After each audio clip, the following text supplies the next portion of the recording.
सुप्रभात। परम सिद्धि, परम सिद्धि।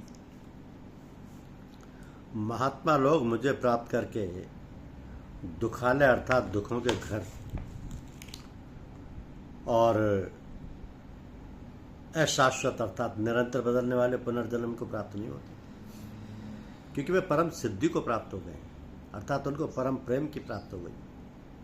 तो भगवान के दर्शन कर ले, भगवान के तत्व से जान ले भगवान को, अथवा भगवान में प्रविष्ट हो जाए तो फिर पुनर्जन्म नहीं होता।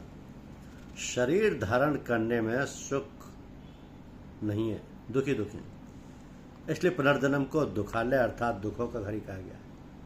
मरने के समय भी बड़े भयंकर कष्ट होते हैं।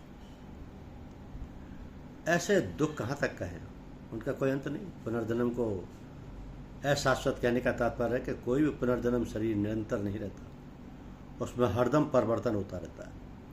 भक्त लोग भी साधु पुरुषों की रक्षा, दुष्टों की सेवा और धर्म को अच्छी तरह से पालन करने तथा करवाने के लिए संत के रूप में इस पृथ्वी पर जन्म ले सकते हैं, परंतु उन भक्तों का जन्म दुखालय और शाश्वत नहीं होता, क्योंकि उनका जन्म कर्मजन्य नहीं होता, प्रत्युत भगवत दीक्षा से होता है, जो आरंभ से ही भक्ति मार्ग पर चलते हैं। उन साधकों को भी भगवान ने महात्मा कहा। तो महात्माओं का पुनर्जन्म को प्राप्त होने का कारण यह है कि वे परम सिद्धि को अर्थात परम प्रेम को प्राप्त हो जाए। तो संसार को परमात्मा का स्वरूप कहा गया, वासुदेव सर्वम। यहाँ उसको दुखालय अर्थात दुखों का घर कहा गया, दुख्यालय। इसका तात्पर्य है कि जो मनुष्य सांसारिक वस्तु, व्यक्ति और क्रिया से सुख लेता है, और उसके लिए तो संसार भयंकर दुख देने वाला है, पर जो वस्तु और क्रिया से व्यक्तियों की सेवा करता है, उसके लिए संसार परमात्मा का स्वरूप है।